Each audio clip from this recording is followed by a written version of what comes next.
क्या भगवान का प्रसाद अस्वीकार करना इतना बड़ा अपराध हो सकता है कि एक राजा सब कुछ खो दे? आज की ये कथा कलयुग का सबसे बड़ा सत्य है। कलयुग में जब मनुष्य श्रद्धा को भूल जाता है, तब भगवान स्वयं शिक्षा देने के लिए कथा के माध्यम से प्रकट होते हैं।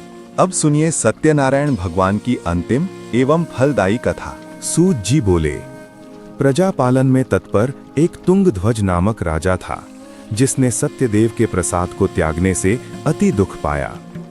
एक दिन उसने वन में जाकर मृगादि अनेक पशुओं को मारा और पीछे आकर वट वृक्ष के नीचे श्री सत्यदेव भगवान का पूजन देखा, जिसको गोप लोग बंधु बांधव युक्त संतुष्ट चित्त से करते थे। अहंकार से राजा वहां न गया, न सत्यदेव को प्रणाम ही किया। जब वे गोप राजा को प्रसाद देने लगे तो राजा ने प्रसाद को नहीं लिया। तब वे गोप वहां प्रसाद रखकर चले आए। राजा ने प्रसाद का अनादर किया। इस तरह प्रसाद का अनादर करने से उसने अति दुख पाया।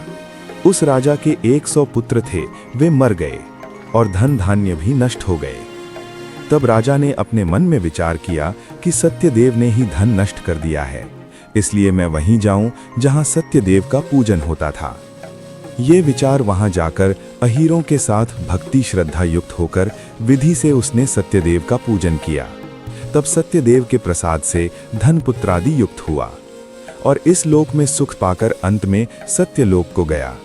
हे भक्तों, ये केवल कथा नहीं, अनुभव है।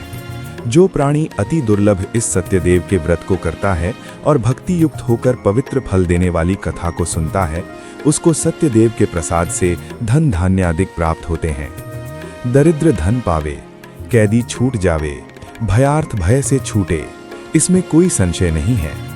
इस पुनीत व्रत के करने से प्राणी सदा सुख पाकर अंत में सत्यदेव के लोक में जाता है। सूत जी कहते हैं, हे विप्रो, मैंने सत्यनारायण के व्रत को आप लोगों से कहा, जिसके करने से मनुष्य सब दुखों से छूट जाता है। विशेषकर सत्यदेव की पूजा कलिकाल में फल देने वाली है।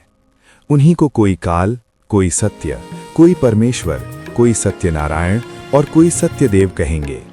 सत्य रूपी विष्णु सनातन कलयुग में अनेक रूप धारण कर सबको वांछित फल देने वाले होंगे। हे मुनिश्रेष्ठ, जो प्राणी इसको पढ़ता या सुनता है, उसके संपूर्ण पाप सत्यदेव के प्रसाद से नष्ट हो जाते हैं। इसमें कुछ भी संशय नहीं है। इति सप्तमो अध्याय समाप्त। यदि ये कथा आपके मन को स्पर्श करे तो इसे किसी एक भक्त तक अवश्य पहुंचाएं।